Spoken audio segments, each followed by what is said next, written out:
Olá, meus alunos. Estamos aí iniciando mais uma aula do dia 8 de outubro. Falta pouquinho, hein? Pouquinho para o Dia das Crianças. Quero estar aí mais uma vez, parabenizando você, criança, você adulto, você idoso que tem aí esse chamado ainda, de ter esse coração puro voltado para a criança, que nunca deixa de sonhar, que nunca deixa de viver o seu grande sonho para ter as suas conquistas, não é isso? Então vamos para a aula de hoje, segura a onda aí que nós vamos trabalhar, com o capítulo 13 ainda, só que agora nós vamos estar falando sobre regência verbal. Olha, é uma matéria bem facinho, então acompanha aí, não precisa pegar o livro de português agora. Esse conteúdo que nós vamos falar hoje é da 59 a 62, que vem só as explicações. E aí eu resolvi trazer também a aula em slides aqui para a gente poder acompanhar essa questão da regência verbal, da concordância verbal, da concordância com sujeito composto e mais concordância do verbo ser. Então, na aula de hoje, nós vamos destrinchar esse conteúdo aí todinho, tá bom? Então, vamos lá. Então, a gente vai falar primeiro de regência verbal. Então, o que? A regência verbal, ela vai estudar a relação que se estabelece entre o verbo, que é o termo regente, e os seus complementos, ou o seu complemento, que é o termo regido. Então, nós temos o exemplo. O conhecimento pertence a todos. Então, eu tenho o que pertence a todos? É o meu conhecimento. A minha regência, ela vai fazer em cima de quê? Do meu sujeito e, com isso, do meu verbo, certo? Então, eu tenho aí o termo regente, que é pertence, a todos é o termo regido. E se vocês forem, já que eu estou falando, quem está com o livro em mãos aí, se vocês forem lá na página 59 do nosso livro, ele vai explicar exatamente isso. Regência verbal é a relação entre um verbo transitivo e os seus complementos. Nesse contexto, fala-se que verbo é o termo regente. Então, por isso, pertence aí no nosso exemplo é o nosso verbo. E os complementos são os termos regidos. A todos, Tem a preposição e todos, que é o pronome indefinido. Então, fala-se que o verbo é o termo regente e os complementos são os termos regidos. Essa relação de regência pode ou não ter a presença de uma preposição. Nesse exemplo aqui do nosso slide, nós temos o a. Por isso, os complementos também são chamados de objetos e são classificados em diretos, os que não são precedidos por preposição, isso a gente já estudou lá na transitividade verbal, e os indiretos, os que são precedidos por preposição. No nosso livro tem quantidade de idosos cresceu bastante. Então, é o verbo intransitivo, que não pede complemento, porque quem cresce, cresceu. Os idosos esperam condições dignas de vida. Esperam, verbo transitivo, eu tenho o objeto direto, sem preposição. Os idosos visam a uma vida mais digna. Eu tenho sujeitos idosos, visam, verbo transitivo, a uma vida mais digna, objeto indireto, que está regido pela preposição a. Leis asseguram direitos aos idosos. Assegura é o verbo transitivo, direitos, objeto direto, aos idosos, objeto indireto, regido pela preposição a. Então, nós temos aí esses exemplos. O livro traz lá embaixo falando assim: muitos verbos têm diferentes significados, dependendo da transitividade da regência, como é o caso do verbo assistir, por exemplo, que é transitivo indireto, regendo a preposição a, quando significa presenciar, ver, observar e testemunhar. Então, nós temos o exemplo no nosso livro. Assistiu ao espetáculo musical.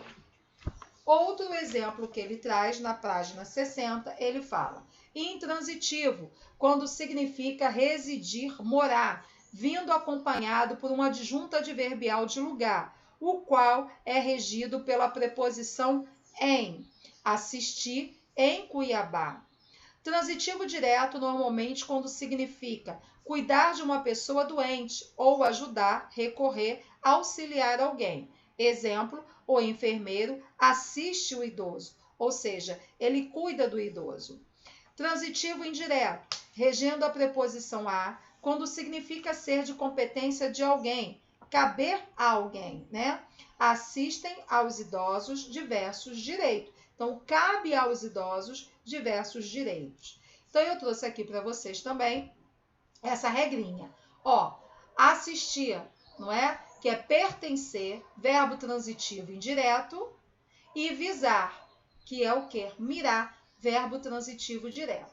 Então, eu trouxe a regra aqui para vocês, também do verbo querer, aspirar, esquecer e lembrar, esquecer-se e lembrar-se. Então, tem essa regrinha aqui também para ajudar vocês, caso vocês queiram mais alguns exemplos, é só voltar nessa nossa videoaula.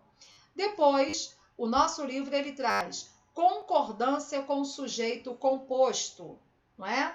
Então, ele fala da concordância verbal. Da concordância verbal.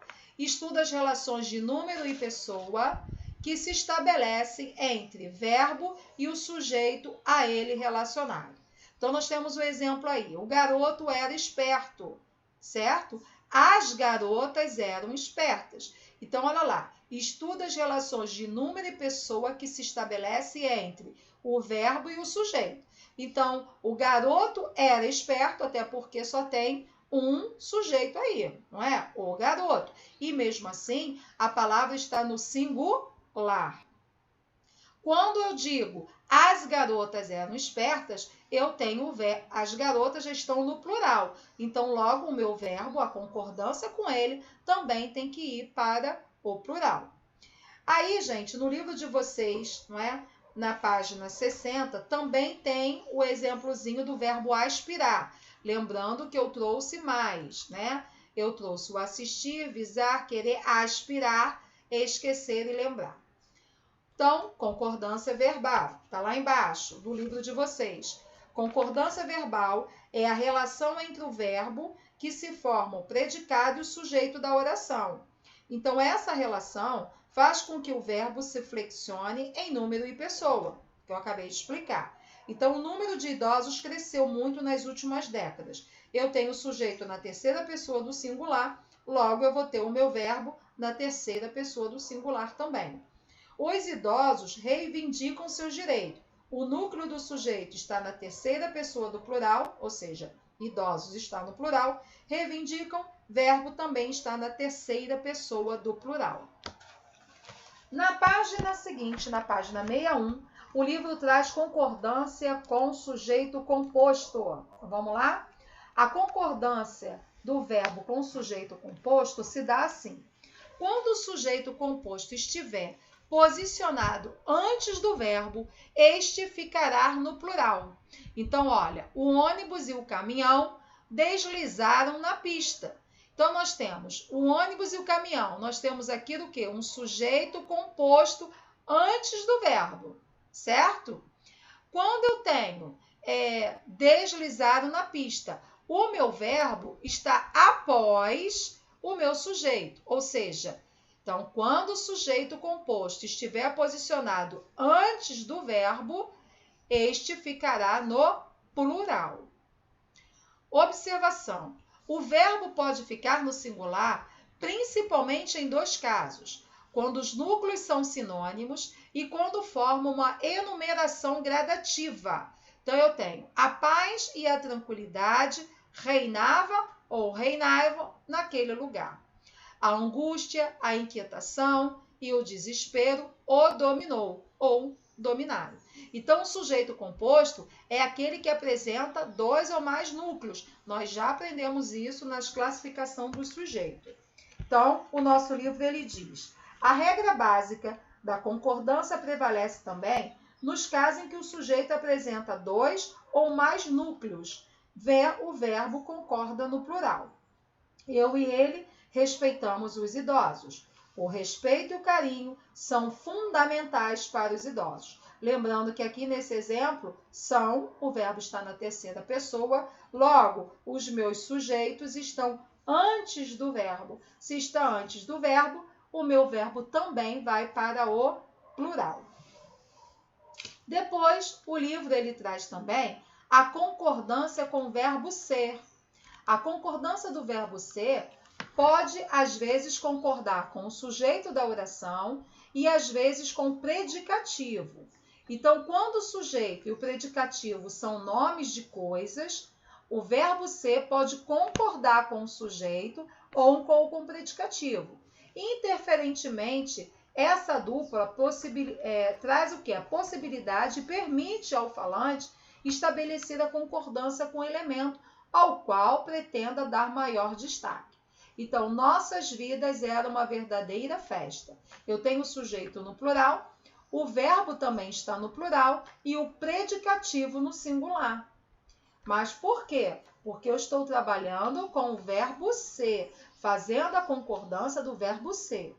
Nossas vidas era uma verdadeira festa. Então, sujeito no plural, verbo no singular, concordando com o predicativo. Uma verdadeira festa. Beleza, galerinha? Então, voltando aqui, né? Hoje nós falamos sobre isso e vamos concluir o livro.